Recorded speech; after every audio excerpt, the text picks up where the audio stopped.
Bueno, vamos a dedicarle esta explicación al tema de la teoría de la participación en el derecho penal paraguayo.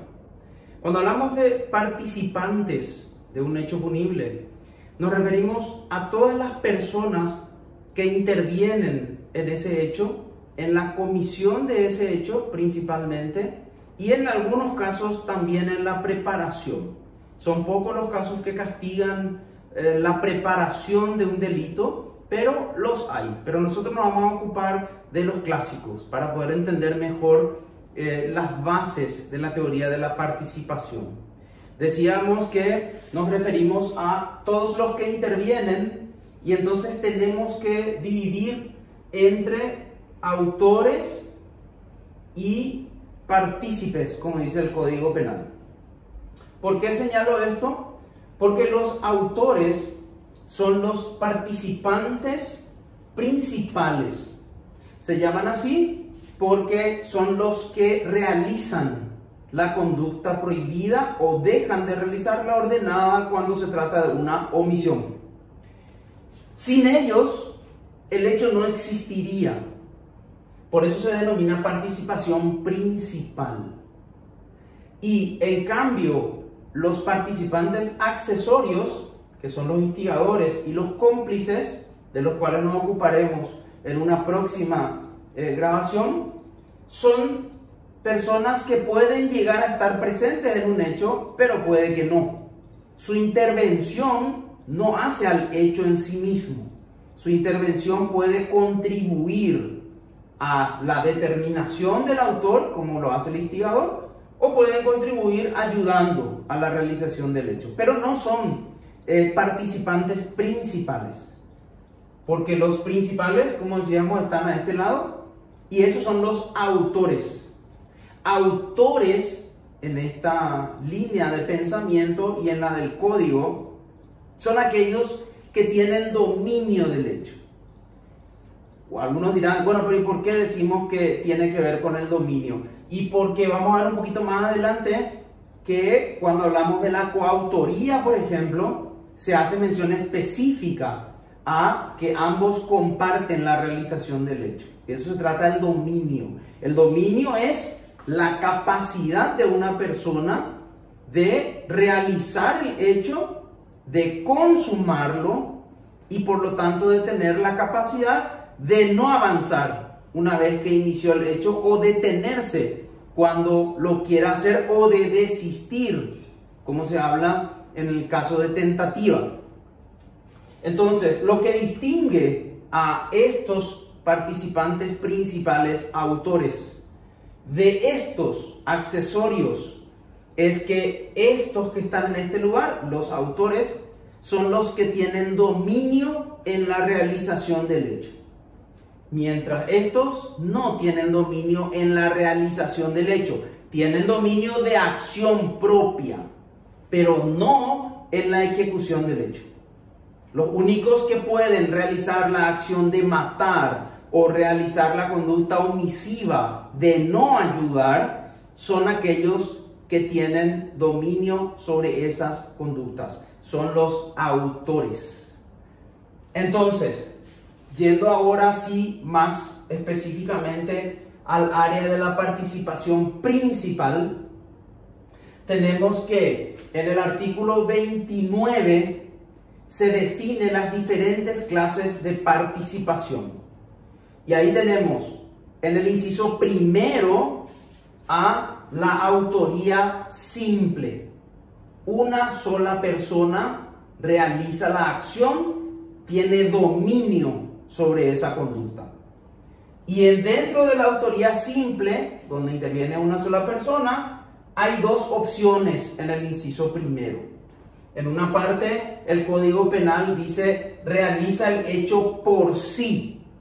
Esto es, lo ejecuta personalmente. Y cuando hablamos de ese tipo de realización de conducta, estamos hablando de la autoría inmediata. Se llama así porque entre él y la acción o la conducta no existe ningún medio. Él tiene el dominio de la ejecución y lleva adelante la ejecución. Esa es la característica del autor inmediato, simple, inmediato. En la segunda parte del inciso primero tenemos a la autoría mediata, cuando el código dice valiéndose para ello de otro.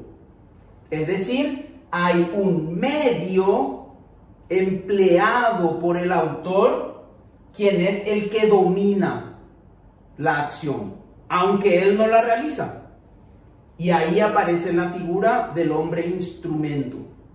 Es decir, tenemos una persona, por eso es simple, que tiene el dominio en la realización del hecho, pero no lo ejecuta como en la autoría inmediata, donde él dispara a la víctima para causar la muerte, donde él conduce el vehículo para atropellar, o él es el que coloca la bomba. Ese es el autor inmediato. Él realiza la acción. Acá, en cambio, utiliza a una persona que es un hombre instrumento para él. Instrumento en la ejecución del hecho. Lo emplea. Este instrumento puede ser una persona que tiene error de tipo, desconoce los elementos del tipo penal, no actúa con dolo, cree que está haciendo una conducta inofensiva, como por ejemplo trasladar un sobre de un lugar a otro, y sin embargo desconoce que ese sobre contiene una bomba. Él es un hombre instrumento del que preparó la situación y le encargó la realización de la acción que él desconoce. Es una acción que va a permitir la muerte de otra persona. Ese es un hombre instrumento porque tiene error de tipo. En otros casos, el hombre instrumento también puede ser una persona que no obra antijurídicamente. Por ejemplo, si está cumpliendo una función legal y sin embargo la persona que le ordena el cumplimiento de esa función, algún superior, está realizando una conducta ilícita. Ejemplo, prepara una orden de detención falsa y se la entrega al oficial de policía. El oficial de policía es hombre instrumento y va a detenerle a la persona, pero en realidad no existe ninguna causa, la inventó el que redactó la orden. Entonces él es autor mediato y el policía que va a cumplir la orden de detención es inmediato. Él realiza una acción típica. Él quiere detener o privar de la libertad a alguien, pero sin embargo su comportamiento es lícito porque él tiene una orden legítima cuyo contenido es falso. Entonces tenemos un hombre instrumento que realiza una conducta típica pero no antijurídica porque está legitimado. También podemos tener hombres instrumentos irreprochables, personas que, por ejemplo, no tienen la capacidad de comprender la ilicitud de su conducta o no tienen la capacidad de comportarse y el autor domina a ese sujeto.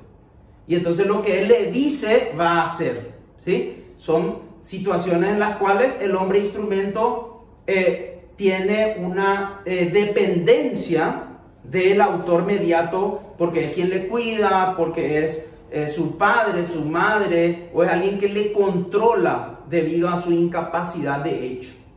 Entonces, en ese tipo de situaciones vamos a tener un hombre instrumento irreprochable a quien el autor usa, le ordena que haga determinada conducta ilícita y él desconoce.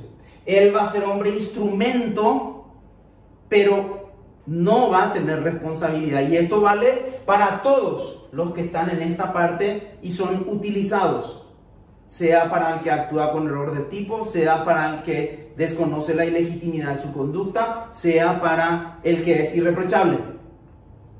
Como ellos no tienen responsabilidad penal, sigue siendo uno, el autor del hecho, el que domina, el hombre de atrás o autor mediato.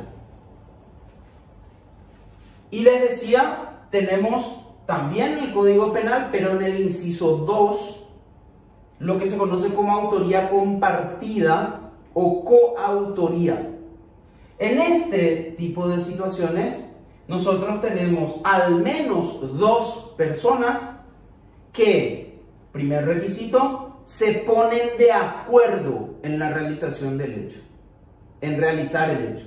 Segundo punto de requisito para la autoría compartida o coautoría, tienen que compartir el dominio del hecho para que eso se considere coautoría. Se ponen de acuerdo y comparten el dominio. Ejemplo, si deciden robarle a alguien, a un transeúnte, el acuerdo previo es que uno le va a sostener utilizando la fuerza y el otro le va a sustraer la billetera o los objetos que tenga.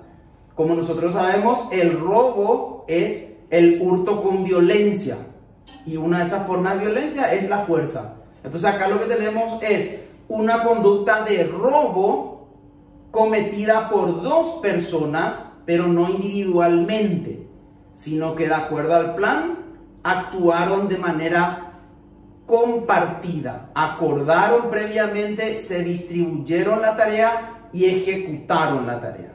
Y en ese tipo de casos estamos hablando de coautoría. Pero es muy importante, para que yo pueda hablar de coautoría, necesariamente tengo que demostrar el acuerdo previo y tengo que demostrar el dominio compartido en el hecho. Es decir, tengo que probar eso. Tengo que probar que hubo un acuerdo anterior, lo puedo deducir de las circunstancias y tengo que demostrar qué parte de la conducta típica que yo les atribuyo realizó cada uno.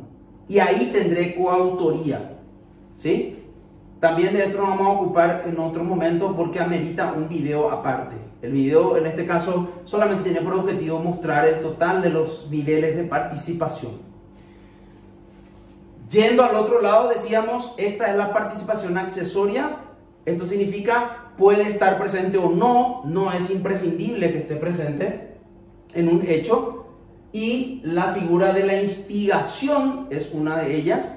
Acá lo que el sujeto hace es logra el convencimiento para que el autor realice el hecho punible.